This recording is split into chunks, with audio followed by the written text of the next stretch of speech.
God bless. The entire team. Thank you. Thank you so much thank you.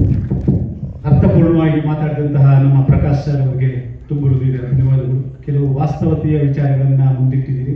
ಈ ಹೇಳಿಕೆಗಳನ್ನು ಈ ಮುಂಚೆ ಕೂಡ ತಾವು ತೆರೆದಿಟ್ಟಿದ್ದೀರಿ. ಸೊ ಅದು ಪುನರುಚ್ಚಾರ ಆಗಿದೆ. ಧನ್ಯವಾದಗಳು ಸರ್. ಈಗ ನಮ್ಮ ವಿತರಕರ ಸಂಘದ ಅಧ್ಯಕ್ಷರಾದಂತಹ ನವಶಕ್ತಿ ನಾಗರಾಜರು ಎರಡು ಶುಭ ಮಾತುಗಳನ್ನು ಆಡಬೇಕು. ಎಲ್ಲರಿಗೂ ನಮಸ್ಕಾರ. ಈಗ ತಾನೇ ಈಗ ಕಳೆದ ವಾರ ನಮ್ಮ ಆಡಿಯೋ ರಿಲೀಸ್ ಆಯಿತು. ಆಗ ಒಂದಷ್ಟು ಮಾತಾಡಿದ್ದೀವಿ. ಈ ಸಿನಿಮಾ ಬಗ್ಗೆ ಏನು ಹೇಳೋದು ಏನಂತಂದ್ರೆ, ಆಕ್ಚುಲಿ ನಾನು ಎಲ್ಲ ಸುಮಾರು ಯಾವುದೇ ಇಂಟರ್ವ್ಯೂ ನೋಡು ಎಲ್ಲೇ ನೋಡಿದ್ರು ಸಿನಿಮಾ ನಾವು ತುಂಬಾ ಕಷ್ಟಪಟ್ಟು ಮಾಡಿದೀವಿ ಅಂತಾರೆ. ಅಷ್ಟು ಎಲ್ಲಾ ತಂಡಗಳು ಅದೇ ವರ್ಡ್ನ ಯೂಸ್ ಮಾಡಿದ್ರು. ಮತ್ತೆ ಎಲ್ಲರೂ ಅದನ್ನೇ ಹೇಳ್ತಾರೆ. ಆ ಪದ ಕ್ಲೀಶೆ ಅನ್ಸೋದೇ ಇಲ್ಲ.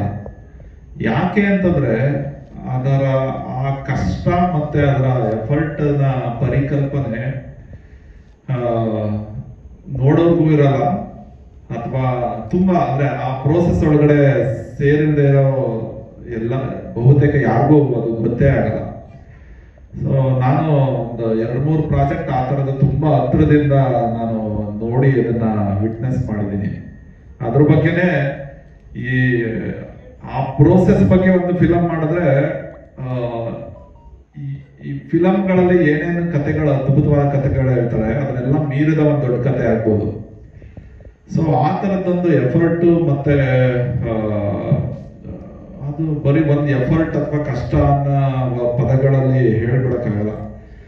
ಆ ಥರದ ದೊಡ್ಡ ಕೆಲಸ ಆಗಿದೆ. ದೊಡ್ಡ ಕೆಲಸ ಅಂತಂದ್ರೆ ಈಗ ಎಲ್ಲವೂ ತೆರೆ ಮೇಲೆ ಬರದೇ ಇರ್ಬೋದು. ದೊಡ್ಡ ಕೆಲಸ ಅಂದ ತಕ್ಷಣ ಆ ದೊಡ್ಡದು ವಿಷಯ ತೆರೆ ಮೇಲೆ ಕಾಣಿಸ್ದೇ ಇರ್ಬೋದು. ಬಟ್ ಅದರ ಹಿಂದೆ ಅಂತೂ ತುಂಬಾ ದೊಡ್ಡ ಪರಿಶ್ರಮ ಇರುತ್ತೆ. ಆ ಪರಿಶ್ರಮನ ತಗೊಂಡು ನಮ್ಮ ಪ್ರೊಡ್ಯೂಸರ್ ಮತ್ತೆ ನಮ್ಮ ನಿರ್ದೇಶಕರು ಇಷ್ಟು ವರ್ಷ ಅದನ್ನ, ಮತ್ತೆ ಎಷ್ಟೋ ಸಿನಿಮಾಗಳು ಒಂದು ಹಂತಕ್ಕೆ ಅನ್ಸ್ಬಿಡುತ್ತೆ, ಓಕೆ ಇಷ್ಟೊಂದು ಒಂದಷ್ಟು ಲೇಟ್ ಆಗಿದೆ, ಇದನ್ನ ನಾವು ಇಲ್ಲೇ ನಿಲ್ಲಿಸ್ಬಿಡೋಣ ಅನ್ನೋ ಒಂದು ಎನರ್ಜಿ ಡ್ರಾಪ್ ಆಗ್ಬಿಡುತ್ತೆ. ಬಟ್ ಈ ಫಿಲಮ್ನ ಇಲ್ಲಿವರೆಗೂ ತಂದು ಇದನ್ನ ರಿಲೀಸ್ ಮಾಡಲೇಬೇಕು ಅನ್ನೋವರೆಗೆ ಇದು ಬಂದಿರೋದಕ್ಕೆ ಕಾರಣ ಆ ಚಿತ್ರದ ಕತೆ ಮತ್ತೆ ಅದರ ನಿರ್ದೇಶನ. ಅದು ಅದೇ ಇಷ್ಟು ದಿನ ಅದನ್ನ ಉಳಿಸ್ಕೊಂಡು ಈಗ ಎಲ್ಲರಿಗೂ ತೆರೆ ಮೇಲೆ ಬರೋದಕ್ಕೆ ರೆಡಿ ಆಗಿದೆ. ಖಂಡಿತ ಇದು ನಾನು ಕೇಳಿ 4-5 ವರ್ಷ ಆಯ್ತು ಕತೆನ. ಬಟ್ ಈಗಲೂ ಅಷ್ಟು ವರ್ಷದಲ್ಲೂ ಈ ತರದ ಕತೆ ಬಂದಿಲ್ಲ. ಖಂಡಿತ ಆಡಿಯನ್ಸ್ಗೆ ಫ್ರೆಶ್ ಆಗಿ ಇರುತ್ತೆ, ಮತ್ತೆ ಹೊಸತನ ಇದ್ದೇ ಇದೆ. ಹಾಗಾಗಿ ನಮ್ಮ ಬೆಳವಡಿ ಸರ್ ಹೇಳಿದಂಗೆ ಹೌದು, ಒಂದ್ ಸ್ವಲ್ಪ ಎಕ್ಸ್ಟ್ರಾ ಪ್ರೀತಿ ತೋರಿಸಿ ಕೆಲವು ಫಿಲಮ್ಗಳನ್ನ ನೋಡ್ಬೇಕಾಗತ್ತೆ. ಮಾಧ್ಯಮದವರು ಮತ್ತೆ ಎಲ್ಲರಿಗೂ ಒಂದು ಪ್ರೀತಿ ಸ್ವಲ್ಪ ಜಾಸ್ತಿನೇ ಇರಲಿ ಈ ಫಿಲಮ್ ಬಗ್ಗೆ ಅಂತ ಕೇಳ್ಕೊಳಕ್ ಇಷ್ಟಪಡ್ತೀನಿ. Thank you.